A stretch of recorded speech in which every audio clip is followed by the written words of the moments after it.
Hello again. Do you mind if we make a start? Maybe if I can just ask someone to put the curtain. I think it's slightly noisy outside and yeah, it can be disturbing. Thank you. So hi again from me.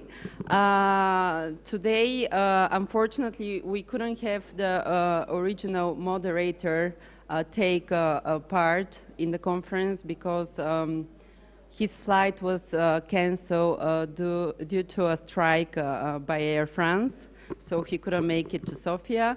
But I have the pleasure to moderate also this session in the final session of the technology transfer stream.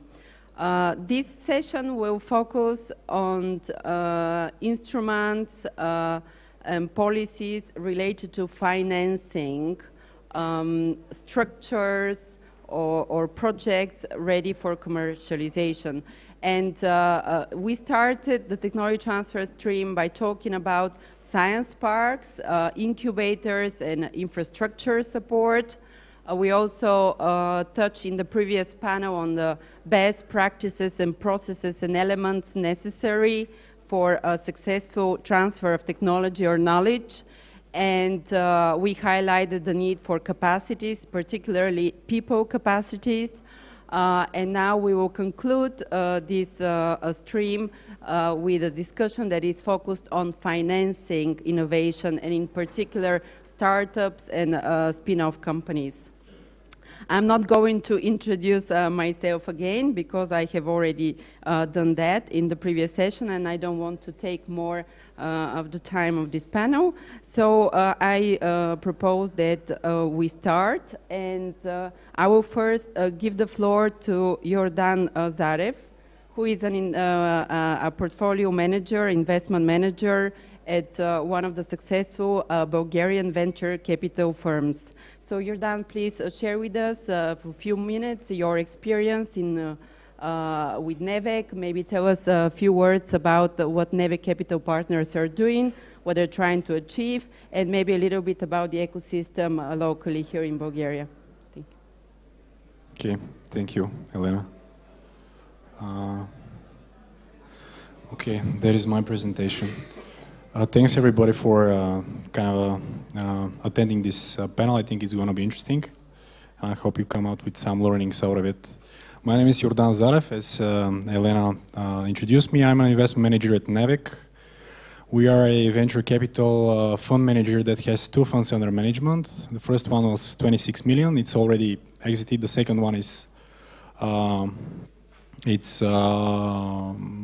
20 million. We just exited our last company from the first fund, and also we have already finished with the investment period for the second fund. We primarily invest in software development and IT companies. Just to give a introduction to the Bulgarian innovation ecosystem at the moment. Back in 2006, when NEVEC 1 was founded, we had just let's say the first initial activity in investing in innovation and innovative companies actually. That was 5 years ago, and NEVEC was the pioneer in that space. We were the only ones. We had the first grassroots investments in that system, and the first companies were started there. But it was not let's say an ecosystem. It was not an ecosystem. 5 years later, we have a totally different picture. I think we have managed to build a very, very vibrant ecosystem. As you can see, we have all the components that are, let's say, a prerequisite for such an ecosystem to exist. The community, the corporations, the funding and education. Back in 2006, you can see in the lower left corner, it was only NEVEC, but now it's not like that. We have other funds to co-invest with. We have the education that is actually preparing the talents to do that, to invest in, to start companies. We have the community that is supporting the entire ecosystem. We also have the corporations that are providing not only talent, but that are also providing validation to the products and the services that these startup companies are of doing. We also have the first, let's say, the first successes in the story of the whole ecosystem. It's We have one company called Telerik. It was sold for 260 million to a Progress Software. It's a publicly listed company in the States. We have Vaillant, which is actually one of our portfolio companies from Nevek One. We sold it for 35 million to Pros, which is also a publicly listed company in the States. We have another company. It's called Dynamo Software. It was just recently sold for 50 million, and we have these examples in the first, let's say, kind of results to demonstrate that what we have achieved so far, it's kind of bearing fruits. How do you do that? Well, to build an ecosystem, you need to have let's say, the infrastructure, and we have to have the basics. We had that basis, and the basics were more or less let's say, the engineering and the software development talent.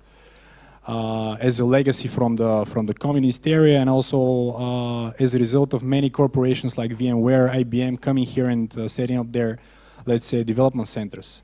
As a result of that, people gained knowledge, they gained capacity, and some of them decided to start their own companies. And then what actually happened in 2012 and 2013, the European Commission, with the help of course, with the instrumental help of EAF, they applied the Jeremy program in Bulgaria, which invested heavily in innovation here, and I think we have achieved some tremendous results. As you can see here, around 350 million of euros have been invested not only in, let's say, in venture capital, but also in credit lines to medium-sized companies, and this has kind of mobilized additional money to a total of 870 million of total financing. 10,000 SMEs have been financed, and you can see that in our space around 210 startups have been let's say, started, which some of them have actually are doing very well. Some of them are already globally relevant, I think. Some of them are developing, and I think we are very happy with the results that we have achieved. Of course, there is a lot of work to be done. What we are currently missing is the kind of let's say, the link between the science centers in Bulgaria and also let's say, the business world. We don't have that, we don't have that bridge. I hope that in the future, technology transfer initiatives are going to bridge that gap in the future. But currently in Bulgaria, I think it's not systematically, let's say, producing any results. We'll address that later on in the discussion. In my mind, how I see kind of let's say, a successful and a self-sustainable ecosystem, you need to have, you need to have companies that have actually exited, that have actually sold themselves to other corporations outside of Bulgaria. You need to have founders that have actually made these good, let's say, exits, and they are reinvesting back into community. We have such an example, and it's with the Telerik founders. But for the foreseeable future, I think my long-term view for our ecosystem is that we have achieved a lot. We have progressed a lot. I mean, I think we have taken let's say, a quantum leap from 5 years ago to where we are now.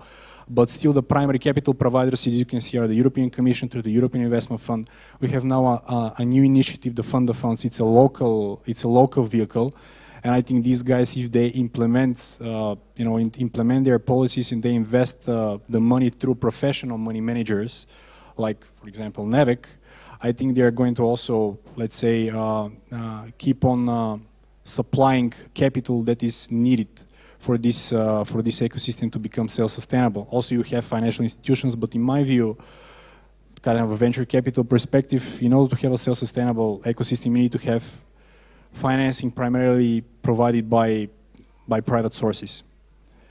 And kind of to wrap all things to wrap things up about the Bulgarian ecosystem, I think what is still needed, and it's going to we're going to see in the foreseeable future, is that we'll need to have this consistent, continuous public fund support across the entire innovation startup cycle in order to reach that self-sustainability point. I mean, I would like to say that we have reached that point. I would like to say that we have done a lot of cross investments with other venture capital funds from Europe, but I don't think that we're still there. So that's the goal from my point of view. Thanks much. Thank you very much. You're done. I might as well be just sitting here, if you don't mind. Apologies for those who cannot see us at this corner. But thank you once again for giving an overview of the Bulgarian venture capital ecosystem, and also for mentioning EU policies and instruments that have actually supported the establishment of the ecosystem. Now we have also the pleasure of hosting another, so to say, similar example, but coming from as far as Spain. And we have Almudena, Trigo, Lorenzo from BeAble Capital, which is another similar vehicle, also supported, I believe, by the European Investment Fund in their initial efforts. Almudena, please have the floor, share your experience, and I'm sure that after we conclude the introductions, there will be, I'll give the floor to the audience to also ask specific questions. Thank you. So, thank you, Elena. Good afternoon, everybody. Let me start off by congratulating the organization for such a complete and useful event. It's a pleasure to be here talking about technology transfer. I'm a true believer of the potential and the benefits of technology transfer to improve society, so I cannot think of a better place to be now. So the idea, the thing I want to do today is I would like to show you the way in which BeAble Capital is facing the great challenge to invest in industrial technology coming from science in a very early stage, okay? So, as Elena said, let me mention that BeAble is a EFSI initiative of the European Investment Fund that yesterday morning Iliana was talking about. So the first thing to understand the BeAble model is to know that it's based in 3 pillars, okay? These pillars are, the first one, we only invest in the so-called key enabling technologies. I mean nanotechnology, advanced material, photonics, micro and nano electronics, and industrial biotechs. The second one is we usually start our investment when the TRL, the development degree, is around 3, and we keep investing in all phases of the development of the project, including the commercialization phase. We support projects from lab to market. And by last but not least, BeAble is a private equity fund, and so its structure is the standard one for this type of financial vehicle. So believe me if I tell you that combining these 3 pillars is not an easy issue. But the result of achieving it is to have a promising way to unlock access to capital by industrial technologies coming from science in a so early stage. So let's see how BeAble does that. Okay, thank you.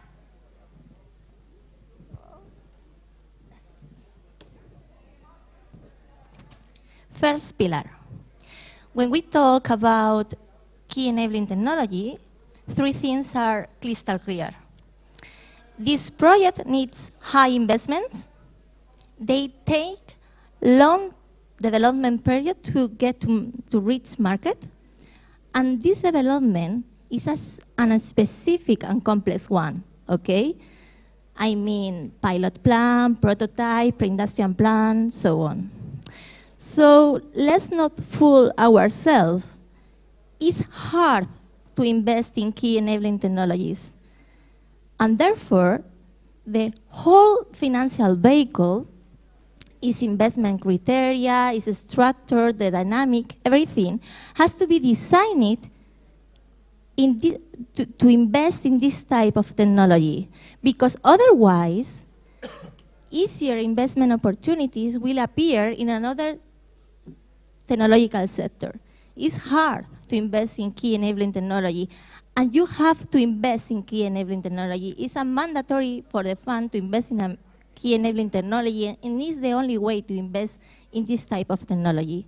BeAble is a fund only focuses on this type of technologies. We only invest in nanotechnology, advanced material, photonics, micro and nanoelectronics, and industrial biotech.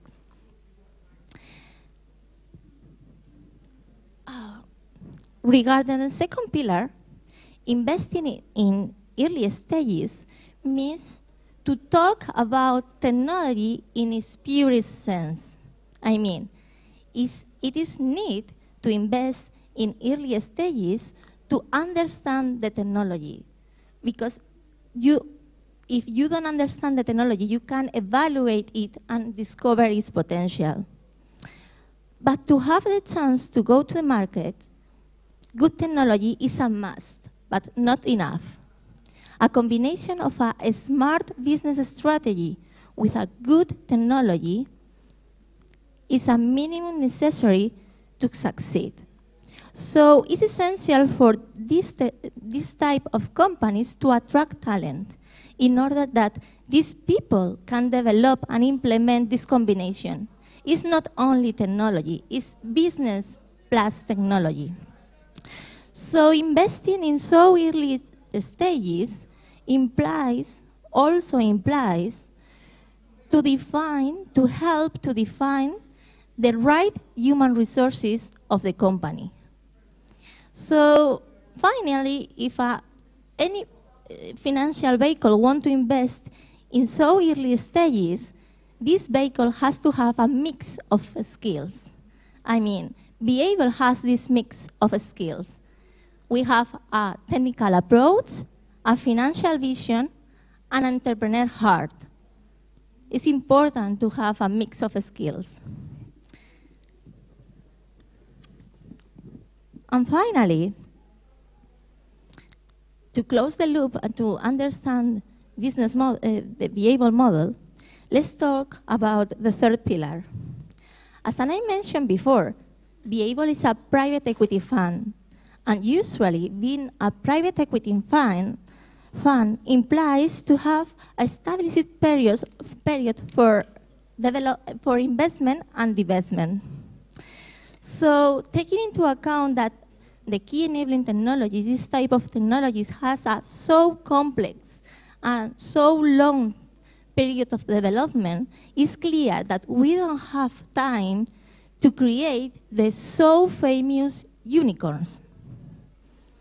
We have rather time to create real companies with solid intellectual properties and disruptive product proven and accepted in a commercial environment.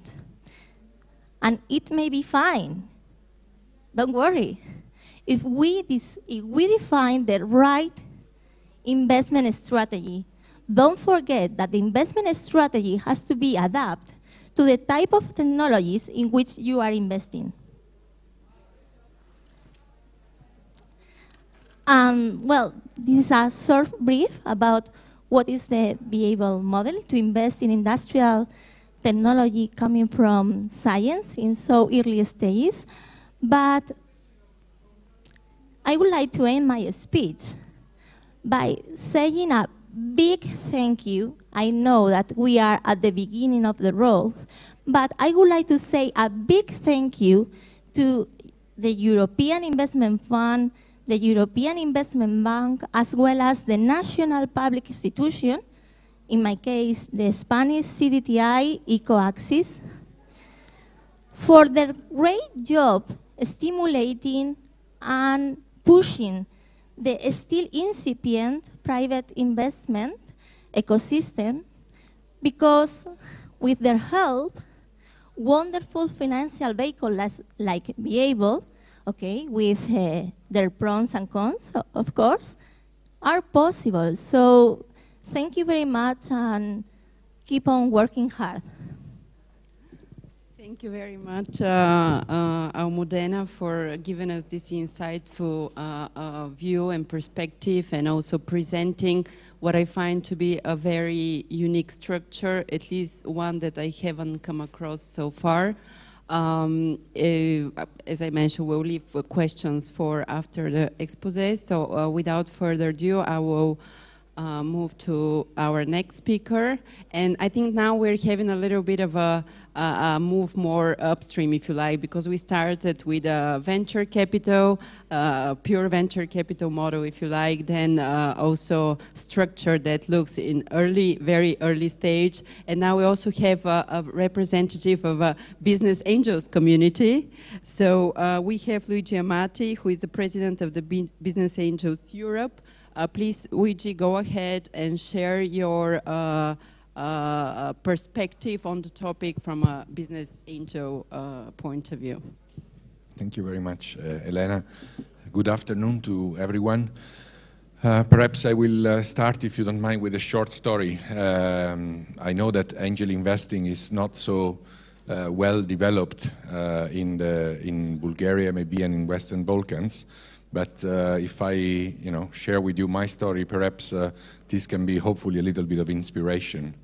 I've been dealing myself with innovation and technology transfer for a very long time.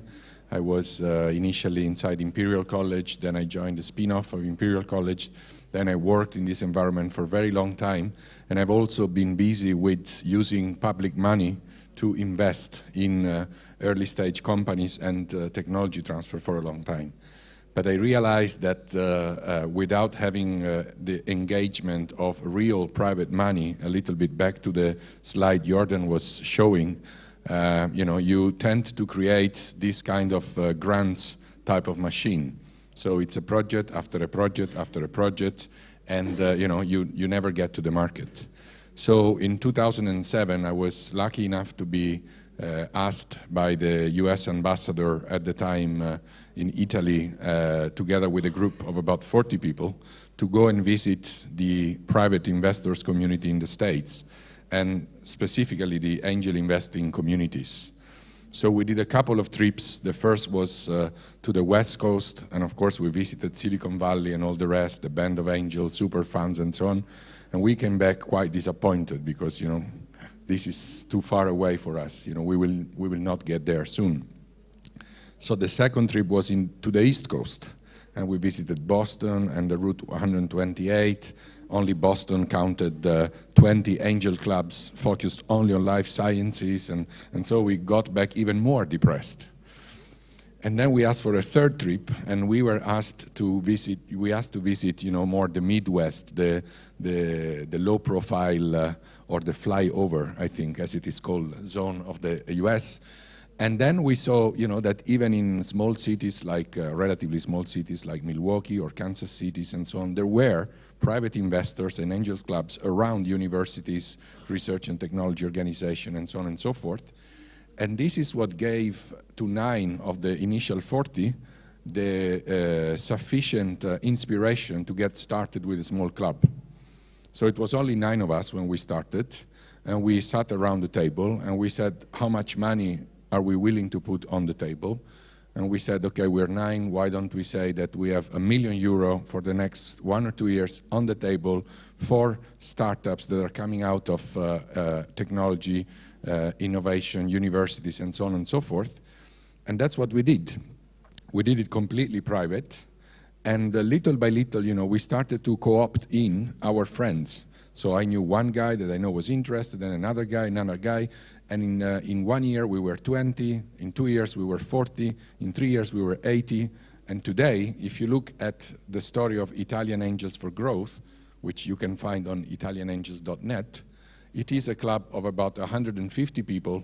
It's investing in between 4 to 6 million euro every year of private money into very, very early stage companies, from biotech to life sciences to any kind of thing.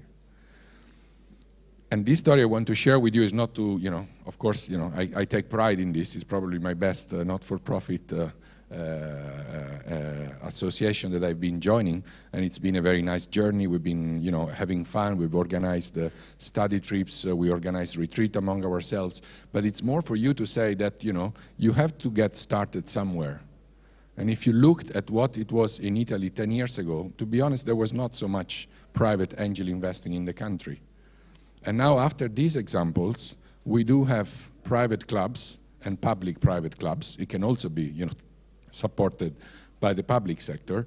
And finally, just to, finish the story, what happened a few months ago, the president of Fiat, and now called Fiat Chrysler Auto, he joined an angel club in Turin. And of course, when you get to the president of Fiat joining an angel club in Turin, it's like, if the circle at some point closes. And this is something, I would encourage each and every one of you not to say, yeah, but, we cannot do it, it's too far, it's impossible. I'm sure there are 10 enough wealthy people in Sofia that can start an angel club, or in any other country here in the Western Balkans. Back to my, let's say, more institutional role, I am today the chairman of Business Angels Europe, and Business Angels Europe is the association or confederation, to be more precise, that is gathering all the national associations of business angels wherever there are, well-formed national associations of business angels. Our full members are counting around 260 business angels networks all over Europe, and more than 40,000 individuals are members of this network. So here we are talking, of course, about the visible market. There are a lot more business angels, there is a lot more investing going on, but this is what we represent directly. And our main aim is to grow the business angels community in Europe. And I will mention at the end the program that we are rolling out also in the Western Balkans to develop that. This is a snapshot of what we are representing. As you can see, here you have the main countries from Spain to Portugal, Austria, Germany, the Netherlands, Belgium, France, Italy, Scotland, and the UK. I mean, there are countries in which still there is not a well-formed national association, so we cannot have full members, but this is the number of networks, up to 263, and about 40,000 angels, as I was saying.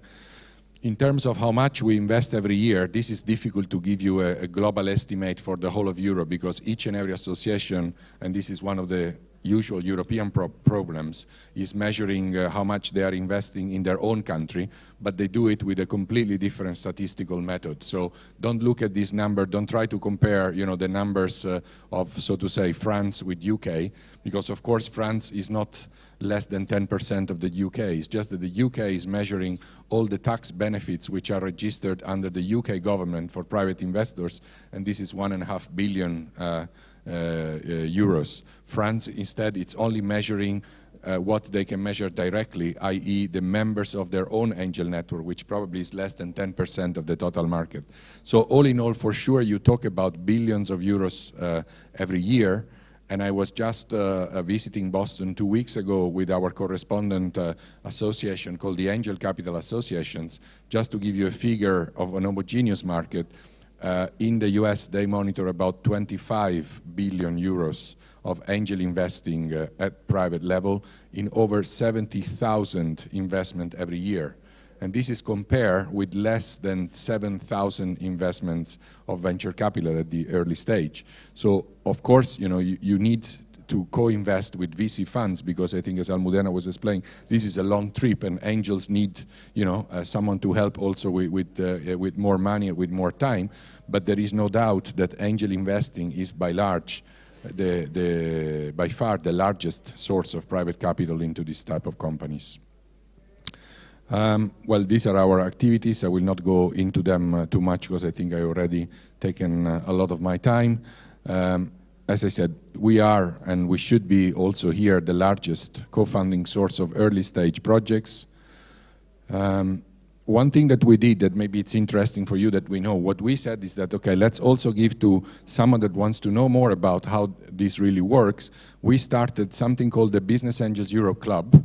So we selected, let's say, the top, 15 angel clubs in Europe, with a criteria that, they have to invest at least a certain amount of money every year for the last 3 years. So they have to provide evidence that they are really investing quite strongly. We have the YESE network in Spain.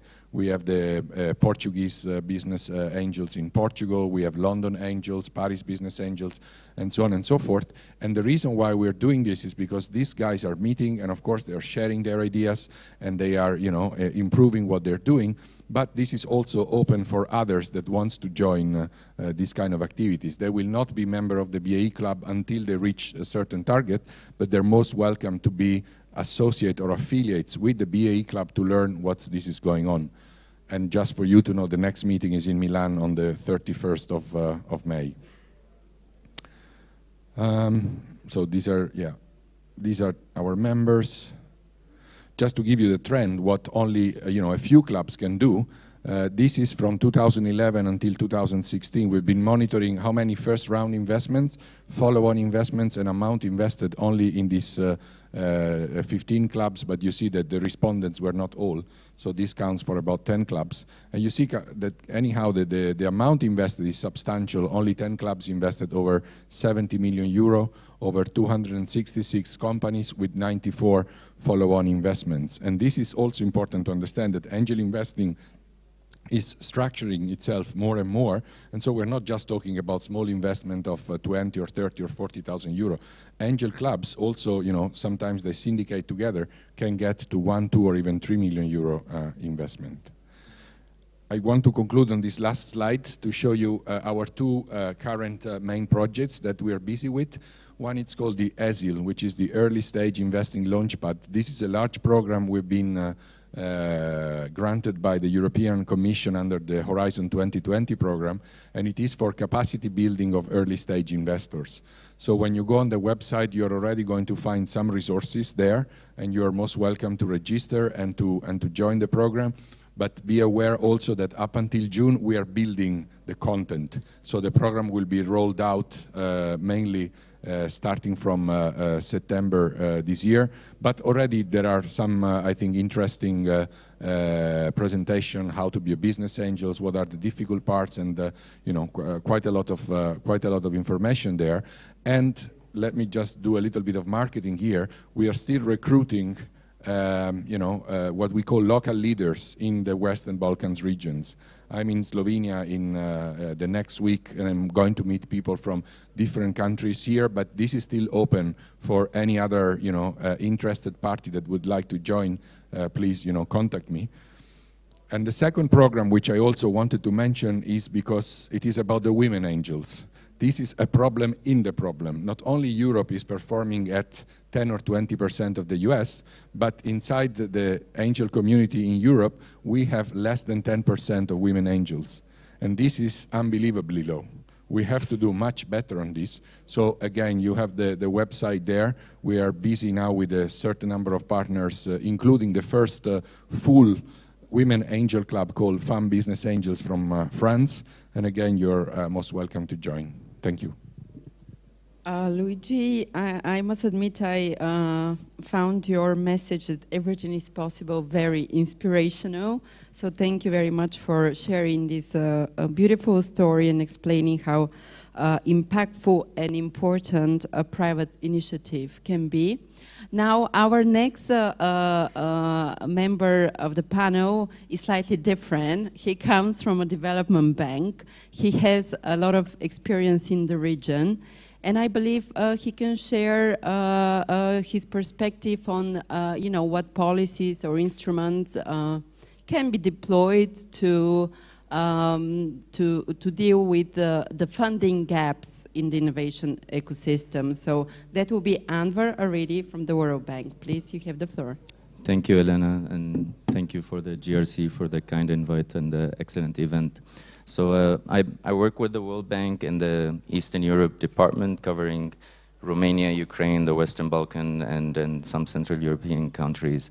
And our teamwork is mainly on innovation and innovation policy. But my talk today, what I wanted to focus on is what do we mean by financing innovation and financing ecosystem development. So first, a disclaimer. So as Elena mentioned, I'm not an entrepreneur, I'm not an investor, so I really don't know what I'm talking about.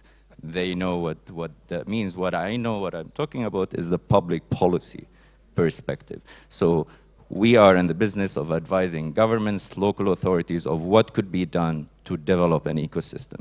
And we function in developing ecosystem rather than developed ones. And there are two main points that are important to define before going into this discussion is, first, innovation happens at the firm level. So governments do not innovate, research institutions do not innovate, universities do not innovate, firms innovate. So that's very important. The second main definition is innovation is not R&D, innovation is not frontier science, innovation is doing things differently in a specific context. It could be new to the firm, it could be new to the country, it could be new to the world. So emulation is also innovation. So setting these two things are very important when you're discussing public policy.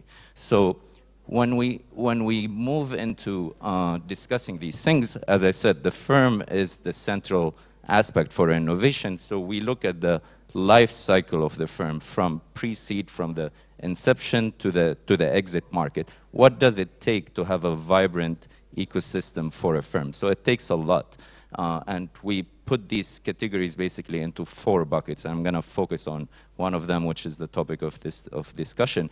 But it's very important to keep in mind, and this has been repeated yesterday and this morning and by the investor, is the skills agenda is at the heart of innovation and the development of ecosystem. You talk to any investor and to any multinational that want to move into a country, they want to know about the skill set of the country. And also for policy makers, when they're positioning their economy for future innovation, the skill agenda is the most important. And here, the Industry 4.0 agenda is very important, specifically for Eastern European countries, and what is required for these new industrial ways, how can we catch up, and leapfrog is at the heart of the skills agenda. The second main point is the markets, which is also very important when we're talking about Bulgaria. Bulgaria is a small market, comparing it to the US, comparing it to the European market. So having competitive, homogeneous markets and access to these markets is very important. The fourth aspect, which is the framework conditions, which we talk about regulations, entry, exit, confidence in institutions, and that's what we call the environment. Now, the focus of my note is on the financing aspect. So here we have the traditional convention banking system that targets on existing firms with revenue stream, with collateral. That's also very important to have it functioning with good interest rates. But also as important is the risk financing aspect, and those are the panels that we have here, and not only on the VC side, but also the angel side and also the private equity, so across the life cycle. But also as important is the areas that are high risk, where the investors here are not willing to take that risk to invest in, and that's at the very, very early stage, and that's where governments go in, and that's where there is justification for intervention. We're talking about proof of concept, we're talking about financing R&D, whether basic or applied, financing technology transfer, setting the incentive structure for institution to commercialize, valorization, talking specifically like for Western Balkan countries and Eastern European countries, that third mission of universities and institutions that do research is at the heart of the technology transfer agenda. What are the incentive structures for these researchers to collaborate with the private sector,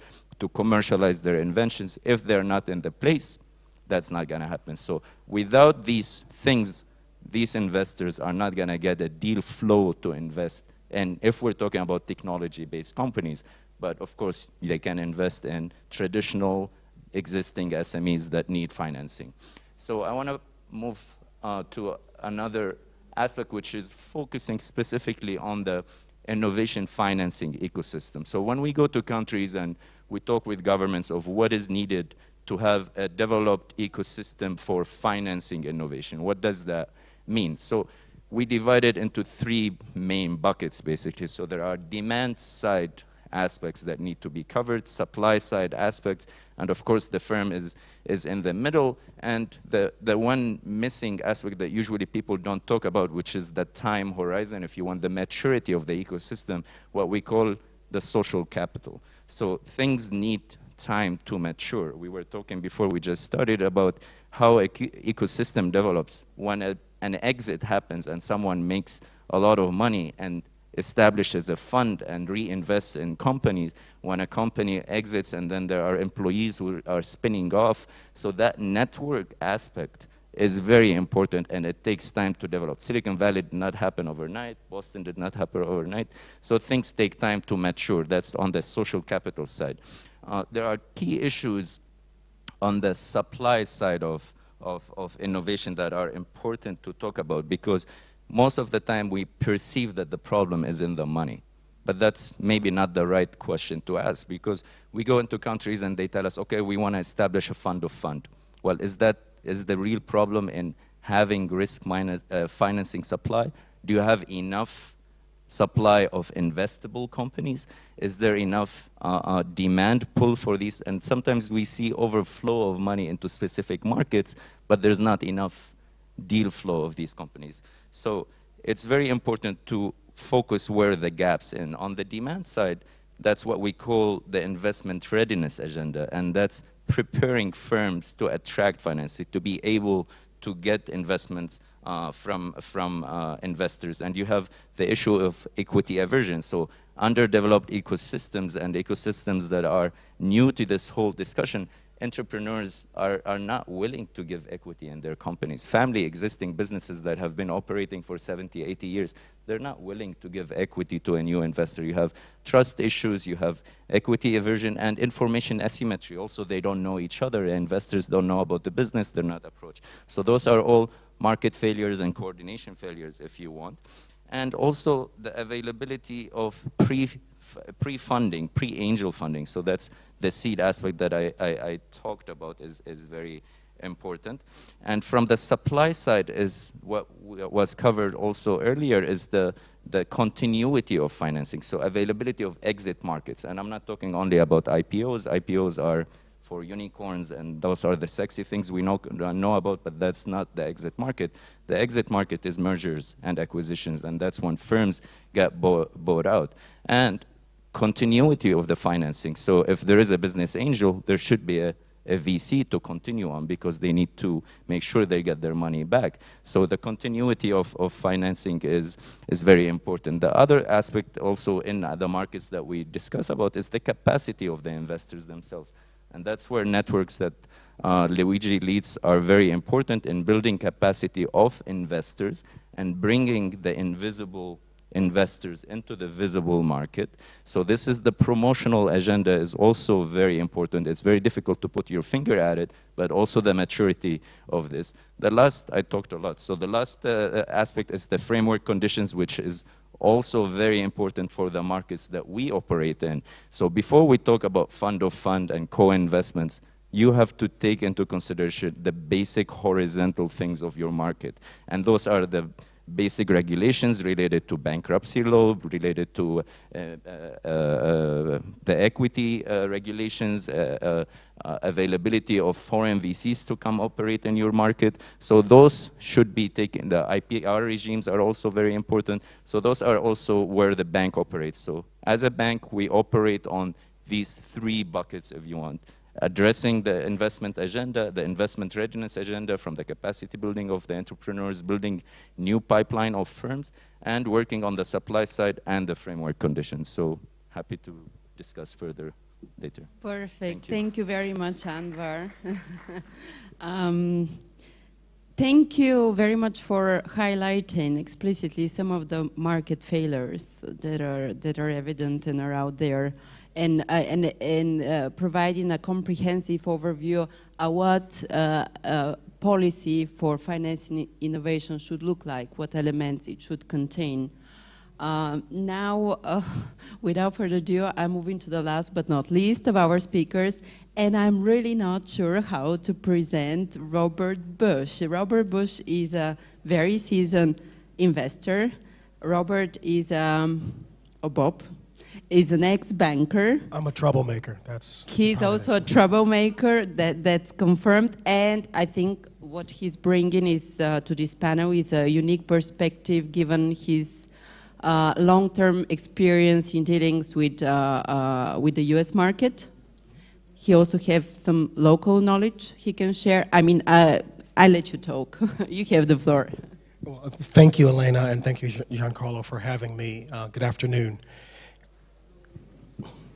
I wanted to bring a little bit more of a VC investors type perspective to the conversation, and let's start with some basic statistics. Normally, at this time of day after a full lunch, that's the kind of thing that would put you to sleep, as I see in the front row. But what we have here is understanding the real world means understanding distributions. We live in a normal world for most kind of phenomenon, and what you see here is a bell-shaped curve. And on the horizontal axis is US male adult height. This is an American bell-shaped curve at 70 inches, which is, I think, in European terms, is about 176 centimeters. So the average male in the US is 5'10", about 176 centimeters. And the more people you measure of adult men, the more likely they will end up at about 5'9" inches, 5'10" inches, 176 centimeters. Height, in other words, is normally distributed. It follows a bell curve.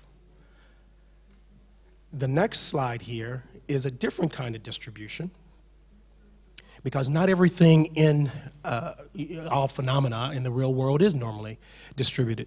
This is called a power law distribution. And many things don't follow normally. Cities don't have a typical size. Wars do not have a typical intensity. They follow a power law. And what that means is here, we're going to compare these sort of graphs and give you some context to how it now applies to investing and policy and venture capital and whatnot. And so the bell-shaped curve tells you that the larger the number of investments, the more likely your picks become the average of the entire distribution. And so that's why you have on Wall Street and many kinds of funds, you have index players. They try to capture the market, so they invest in an index, which is a broad representation of the entire market, and you can do some statistical analysis, and maybe 50, 60 companies can get you close to the return of the entire market. That's because people believe that the returns in the market are normally distributed. In fact, they're not. What in fact happens, and this has been decades and decades of research, is that in any given decade, somewhere between 10 and 20 trading days represents about 90% of investment returns. But the investment community tends to still, because of convenience, think about investing as if it's a height type of distribution. What you see here with the power law distribution, in fact, is that, and I think we know this, that's why we have these conversations about unicorns and decacorns, is that actually a small number of investments account for the bulk of venture capital returns. And what happens is that the more you invest, the more likely your returns will go down. Now, how is bell-shaped curves and power law distributions relevant to industrial policy?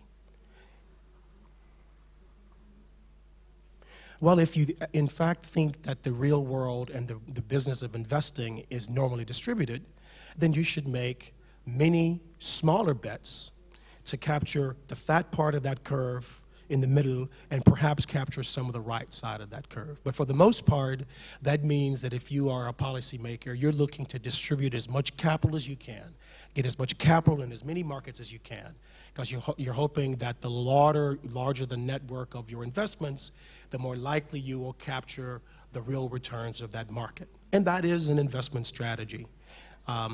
It just doesn't work very well in the VC space. If you believe, as I believe, and there's a lot of data that suggests that this is correct, that investing is really more about power law distribution, then your industrial policy should make a lot less bets, much more concentrated, larger tickets, because what you're trying to do is to get to the upper right part of that curve, which is where all the returns are. And so the more money you put into a market, and this is a different way of making points that other panelists have made, that it's not a money problem. And so I'm approaching it from more of a statistical or from an investor's type of mindset to say not only is it not a money problem, you are just wasting money if you put too much money in a market, because the investments that you're making, the absorptive capacity of that market, the kinds of outcome, the kinds of output you'll get for that investment actually hurts your overall return. So I'll leave it at there, and there are a couple of other slides here. One I think we will end up getting to further in the title of this, and I'll just sort of leave that there for a moment, is the government tail wagging the economic dog. So. Thank you, Bob, for this really interesting perspective on financing innovation and policy for financing innovation. Now, I think I have some questions in mind for our panelists, but I would really like to give an opportunity to the audience to ask questions if they have any first.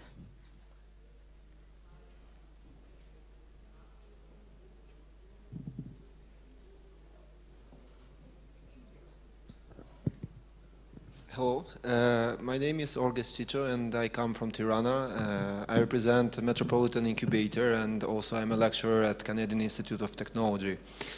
The first question is actually for Mr. Aridi. I saw a very nice framework and it was well explicit, but it was not very clear if there are instruments to evaluate the demand, especially in a country like Albania that we have all this lack of investment funds and so on.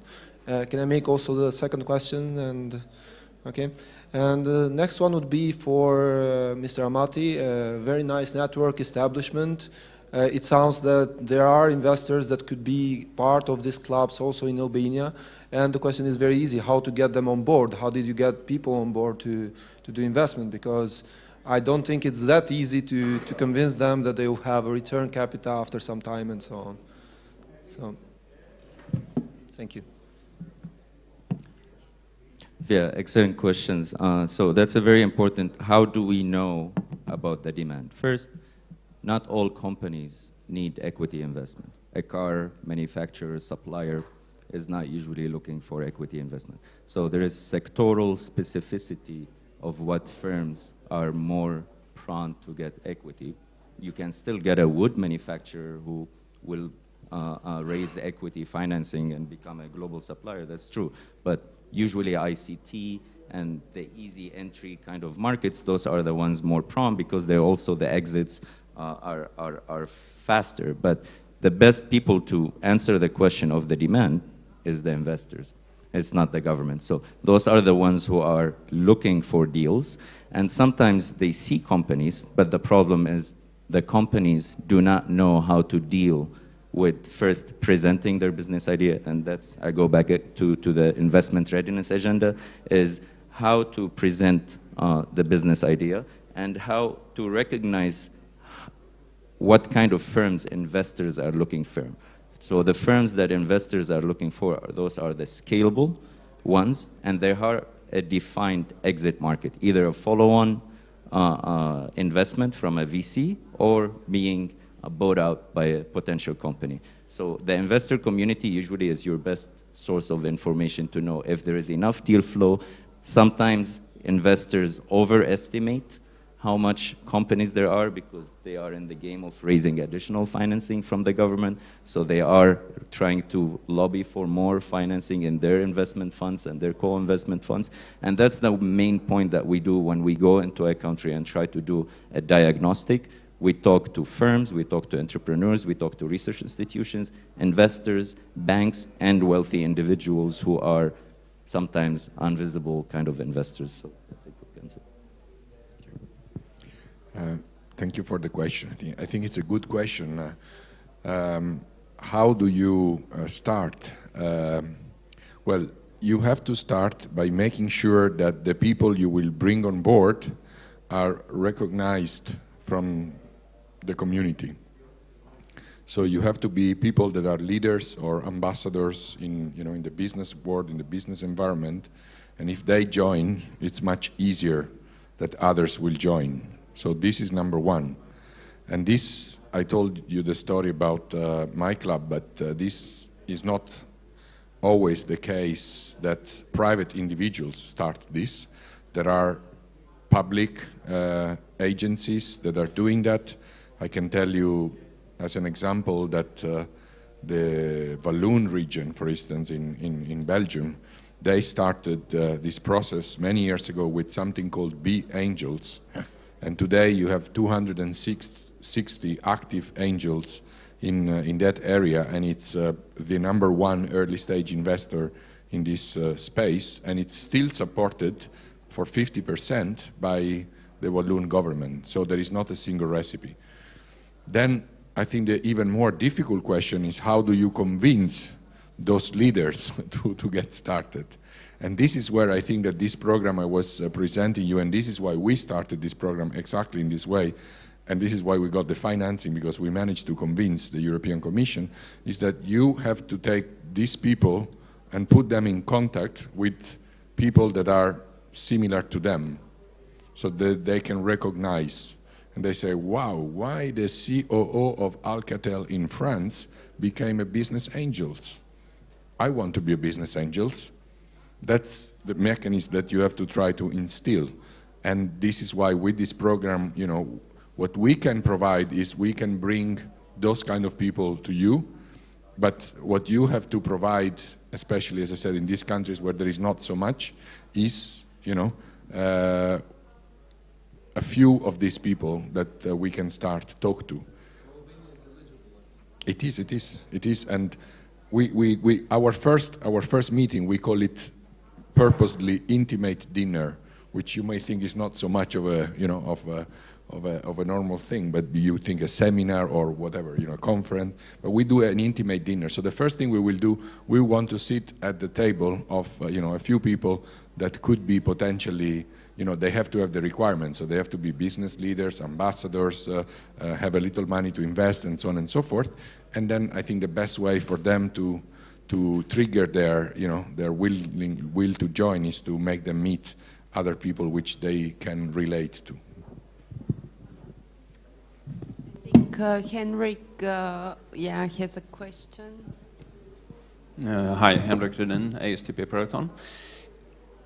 Return on capital, that's the intention of investment from a venture capitalist or a business angel. When it comes to governments, the return on investment means growth, and that can be translated to job creation. And I've seen from hands-on experience in Sweden that those two doesn't necessarily coincide, at least not all the time. So can the panel comment on that? I can certainly comment for the angel investing. I think that, as Robert was saying, this is not an easy game. I mean, you know, it's not, you have to go on the right side of the curve, and you have to make sure that in this right side of the curve, which is already difficult to do, you pick the best. But I can tell you for sure that, you know, it's like any normal thing in life. You've got to, you know, you've got to be well organized. You have to have good processes, procedures, the right people in place, and returns will come. There is an interesting study, if you want to look at, on the US market. It's the most comprehensive. There is also one on the UK. The one in the UK, I think, is called Siding with the Angels. And the one on the Angel Capital Association, I think you have to look for the guy that is called Wiltbank. And he investigated 1,250 firms invested by angels from the very beginning until the very end. And the main thing that emerged, the two main things, is that first, more than 50% of the angels will lose money. So that's number one, but this is also venture capital. Most of the VC funds lose money. That's a reality. The second thing is that the ones that make money are the ones that first spend an important amount of time in high-level due diligence, and second, are extremely well networked with the community, so they get the best deal flow. And in the top quartile, the return is over 70% IRR, and overall, the study showed a 25% IRR In the UK, it's 22%. Now, you can question again, undeveloped market, will they perform the same? I can tell you my story. I've done so far 13 such investments. And of course, when I started, we were only 9. And so we were on the lower end of the curve. We made all the kind of possible mistakes, investing, you know, I don't know, including a wife and a husband that got divorced. You know, we have done all the stupid things. So the first half of my investments, honestly speaking, were not very good in returns, and I would have not continued to do that if it kept being like this. But the last part is much, much better. So I have already, on the one that I've exited, I've already got my money back and a little bit more overall. And if I look at my portfolio now, probably I could make 3 times my money if everything goes according to figures. So it's a matter of you know, building it well and making sure that you know, there is a very, very good connection with the deal flow. Sorry. I think it's an excellent point because, yeah, sometimes productivity growth and job creation, sometimes they don't go hand in hand. But there is a third point which is very important, which is the sustainability of economic growth, and that's at the heart of the smart specialization kind of thinking, is inducing the structural transformation in a region or a country is dependent on innovation and entrepreneurship. So to have this enabling environment of new industries to emerge, think about AI, think about the internet, or think about all these things happened because of an entrepreneurial behavior that was enabled due to availability of specific kind of financing. And that's why the industrial leadership is in specific innovation hubs, whether it's Silicon Valley or Boston, and that's where you get the next big thing. So to get the next big thing and to be ready to catch that wave, you need all of this. So it's not only jobs, it's not only productivity, it's getting the next big thing.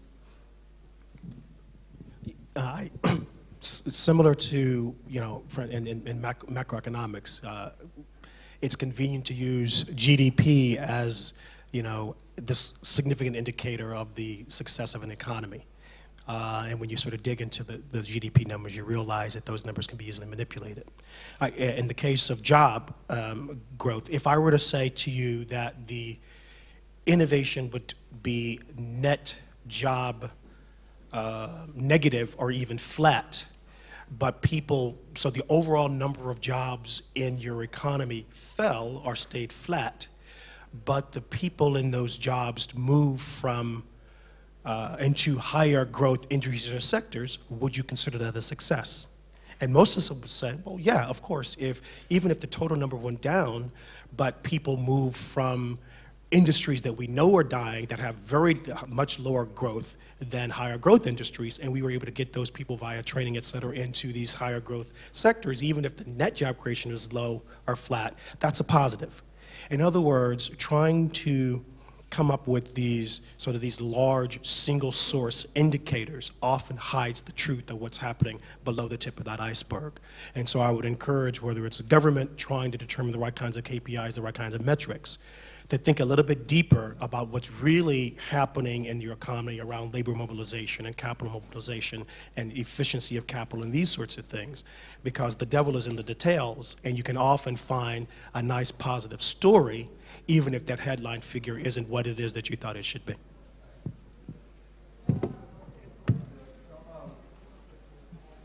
Thank you. I have a question for Mr. Aridi. Can you elaborate a little bit more about the comment that firms innovate, not peoples, not governments? Because like I was just like, I'm texting now on Twitter, like Twitter is booming, like I quoted your statement, and I think I would like a further elaboration, because I think people innovate. For a second, for Mr. Robert Bush, I think the movement you're telling about in the biology is called Brownian movement. In mathematics, stochastic process. In finance, Wiener process. So it has a name. So yeah, thank you for the productive debate. You're getting me in trouble. I didn't say people don't innovate. I said government don't innovate, firms innovate. And by firms, those are existing firms, those are startups, those are entrepreneurs. So that's where innovation takes place. Where they got their input from, most of the times is a lot had to do with government funding. So, but where the innovation takes place, the commercialization, it's only innovation when it's commercialized.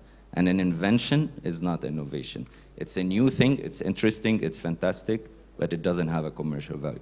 An investor will not put $1 into an invention unless they know that there is 2, 3, 4 times of that money coming back in from the sales of that innovation. So that's why we stress this, because when we go talk to governments, like, oh, we want to do innovation, and let's focus on the research institutions that we have.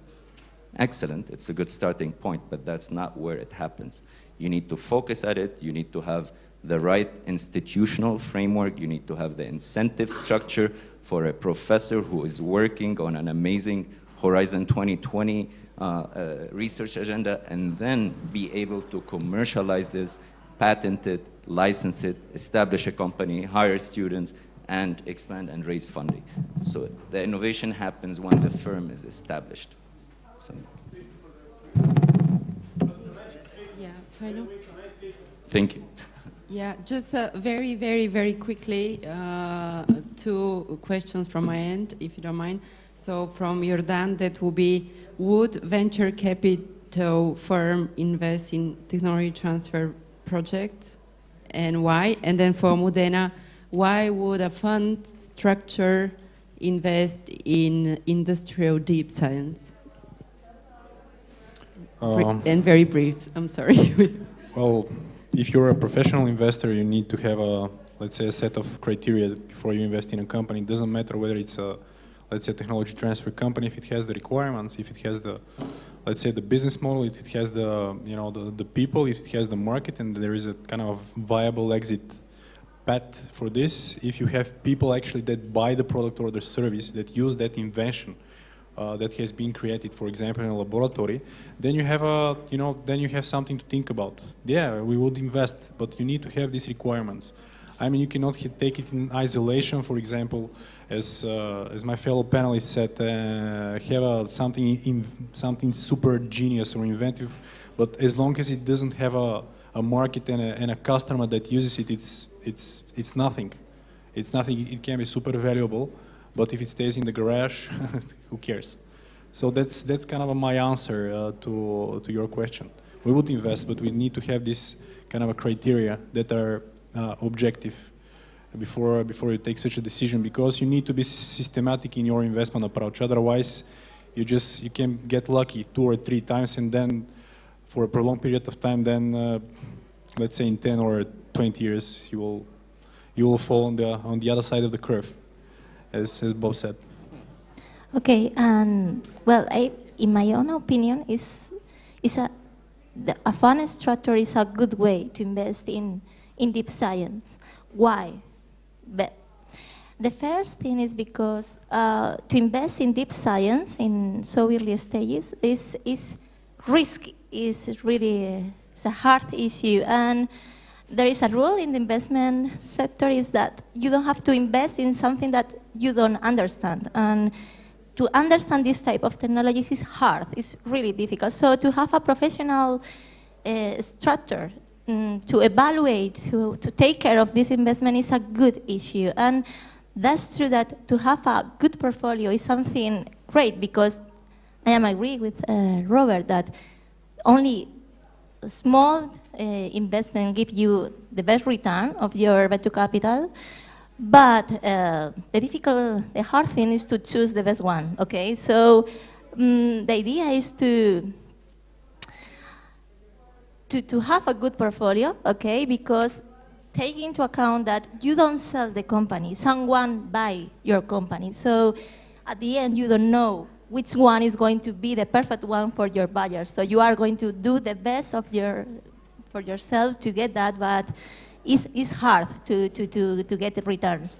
That's the first thing. And the second thing is that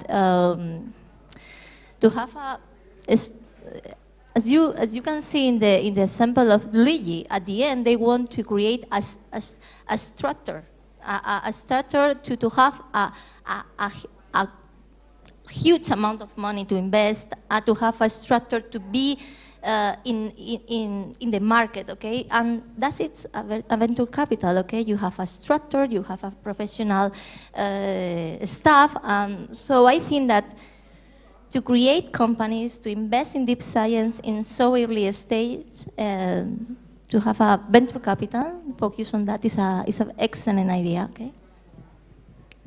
Can I just reinforce this with 30 seconds by saying that we have also a structured cooperation with venture capital.